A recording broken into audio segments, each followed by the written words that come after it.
Hey everyone, how's it going? Welcome back to another video. So this one is going to be a Q&A. This is a Q&A that was supposed to post last week.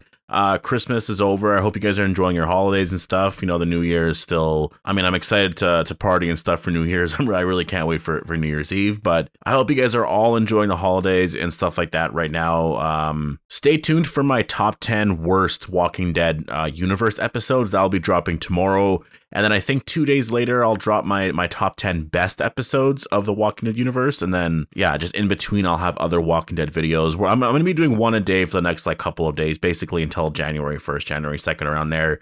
Because once we get there, like the 1st, the 2nd, as soon as we hit there, that's when the trailers, the teasers, and all that stuff are going to drop, right? Like they kind of wanted to wait until Christmas was over, until, really the holiday season, because then we're into January. And once we're into January, The Walking Dead's coming back just a month later.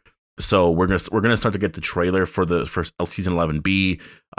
Tons of teasers. There's gonna be a lot of stuff to talk about. You know, there's gonna be episode synopsises, or synopses, I guess you would say, episode titles. There's gonna be quite a bit of stuff that we have to go through. So I'm really excited for all of that. And yeah, 2022 is gonna be a very big year for everything Walking Dead related. There is so much going on next year, right? From The Walking Dead season 11B to Fear the Walking Dead season 7B, with that Madison's gonna be returning there. We have Fear season 8, where Madison's going to be back full time, like as a series regular. The Walking Dead is also ending, and we have Tales of the Walking Dead coming out at some point in the summer. So much happening next year. Definitely a much better slate of Walking Dead content than we had this year, though I did enjoy the stuff that we got this year for the most part. There was some stuff that I was like, about, but World Beyond was all right towards the end. The ending of the series I wasn't a fan of, but for the most part it was exciting when Jadis did show up. And so I'm looking forward to a big 2022, and then a big wondering what the hell is happening with the Rick movies and stuff like that, because basically, in my head there has to be an announcement at any point by the time the show ends. And the show's going to be ending in a year from now, right? Like 10-11 months from now probably. And if there's no announcement of anything Rick related by then I think we're in sort of uncharted territory. I don't know what the hell it's going to feel like then, right? Because we're going to have the other shows, the other spinoffs and stuff that we're going to have to talk about later on, later in the year, and then going into 2023. But man, it's going to feel weird to not have any Rick news at all after the show ends, if that's what they're choosing to do. So yeah, we're gonna have to wait and see what they plan to do there. But anyways, this is a Q&A, so obviously, as always, make sure to be a subscriber if you want more Walking Dead content like this. If you want to take part in these Q&As, then definitely go follow me on Discord. The link for that is just down below. It's the server name is Appetite for the Dead. Everybody's welcome there. I hope to see you guys there. It's a lot of fun. Tons of channels there. We're going to be opening up some newer channels and stuff as we get into the new year, closing down World Beyond stuff. So yeah, definitely very excited. First question here: are we going to see a major character death on the level of, say, Aaron or Negan? Well, definitely not Negan, because I think they want to do spin-offs and stuff with them in the future. But say Aaron, yeah, totally. I think we are getting to the point where they need to do something like that, because that was the big criticism of the first part, right? Was there wasn't a lot of big deaths. Yeah, they killed a lot of people off, but those people Angela Kang just introduced out of nowhere. So yeah, it made it really crazy, really cool, but it's not I don't know. I think they can kill off more people, and I do think we need a bigger death. We definitely do. And there's a lot of people you can kill off. You can kill off Ezekiel, you can kill off Gabriel, you can kill off Aaron, Eugene, Rosita. There's a lot of them you can kill off. I know people feel like those people are untouchable, but they're not. All of them can die, because can they all hold a spinoff or be on their own in a spinoff? No, definitely not. Characters like Daryl and Carol and all that, like Negan, they can definitely be on their own, right? In the spinoff, they can hold their own. Those characters can't, and so I think they should definitely be killed off if they're in the final season, or if you're going to keep them alive, keep them alive for a clever reason. But I think it's time to start living up to the name, The Walking Dead, right? How do you think the reactions will be at Alexandria when the Commonwealth arrive?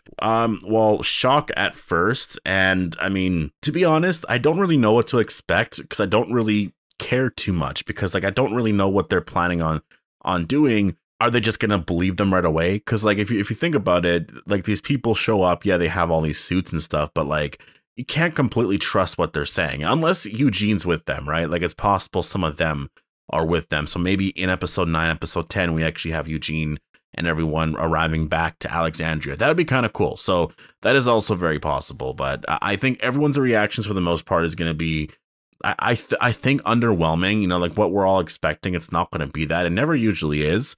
But I think when they go to the Commonwealth and see everything for the first time, that's where things can get very interesting. Because I think that's where some of that Alexandria, like the first arrival of Alexandria vibes are going to start setting in, I think. Q&A, do you think we will see Negan sent away from the Commonwealth? No, I don't personally believe that. I thought at first maybe Alexandria would exile him, because I could see that happening, and then he finds his way there. I don't see them doing that just because, like, he is probably going to be valuable in some way. Honestly, I don't know how the story is going to play out, and I think after Part B, once that ends in the spring, we're going to know a lot more going into Part C, the final part, as to like how Negan's going to play a role into the Commonwealth arc. Because that's been a question of ours for a long time, right? How is that character going to be playing a role? Because everybody loves Jeffrey Dean Morgan. They're not following the comic, right? So they're going to do something different here. And I think we're going to find out our answer to that in Part B. Who do you see Sebastian killing, and how will that whole thing go down? Well, as of now, I just kind of see Ezekiel being the one that dies, just because he's the one who needs help. And I feel like Sebastian's going to be really annoyed that Ezekiel needs help. And oh, you guys come here, you guys take all our medicine, this and that. You guys aren't even appreciative. You guys are like trying to change things, this and that. And I could see Sebastian reacting like that. Like he's an asshole, right? So I could totally see him reacting like that, maybe killing Ezekiel or something. And yeah, I mean, that'd be pretty crazy. Q&A, do you think Negan and Gabriel will talk about the CRM helicopter they've seen at the junkyard?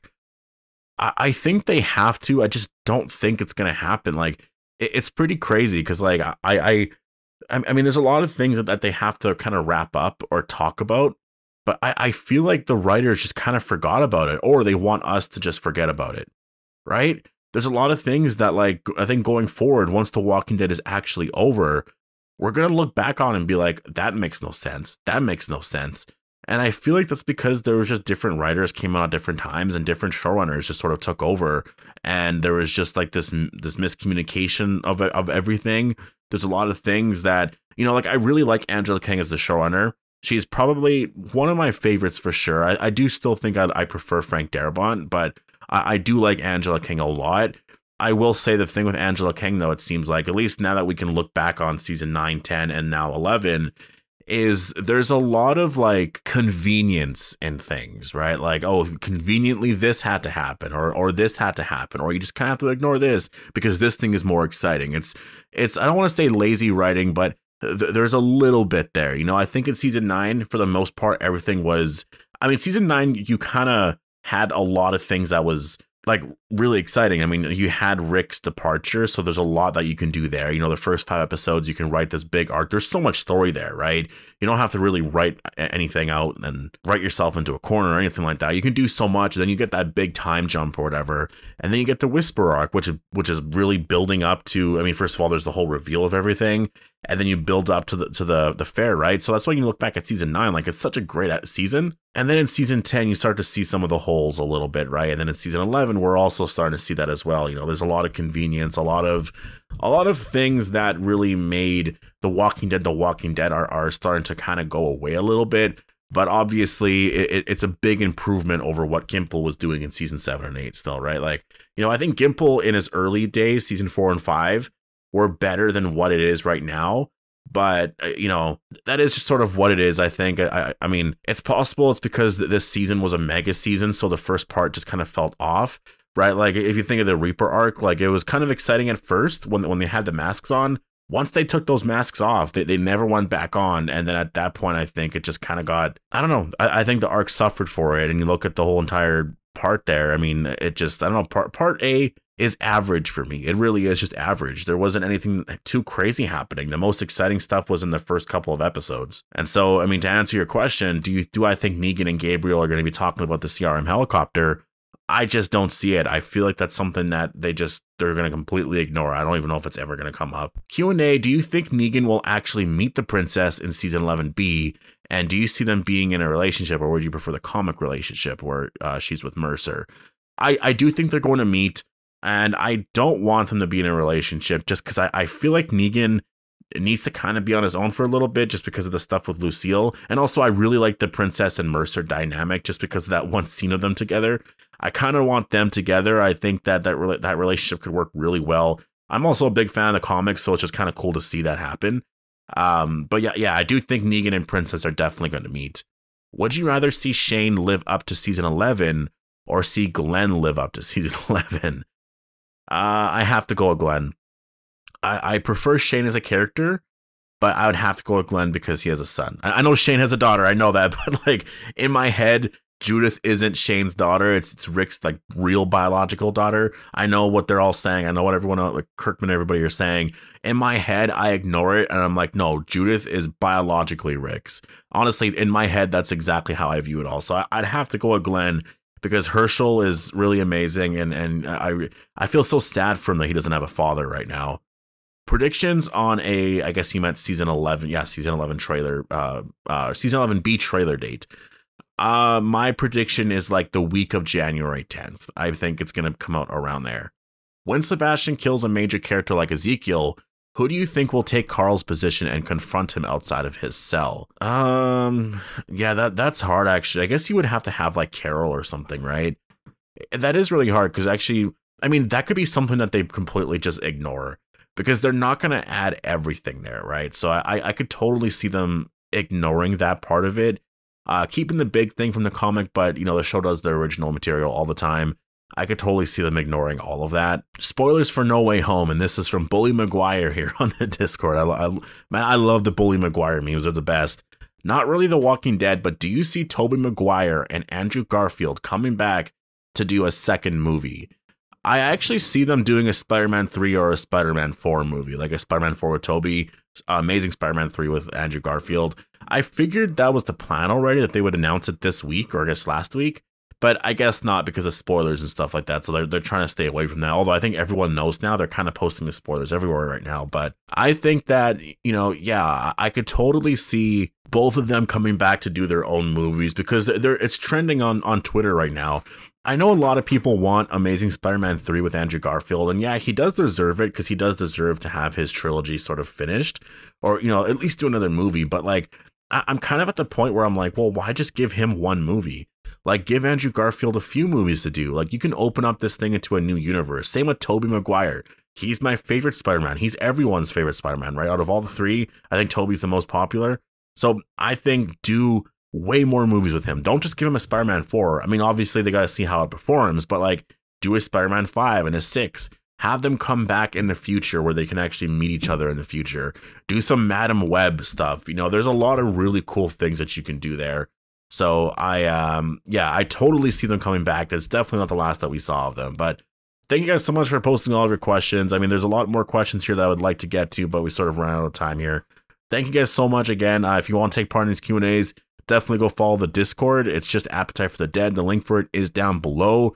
But yeah, I hope you guys all enjoyed the video. Happy holidays, and I'll see you guys in the next one.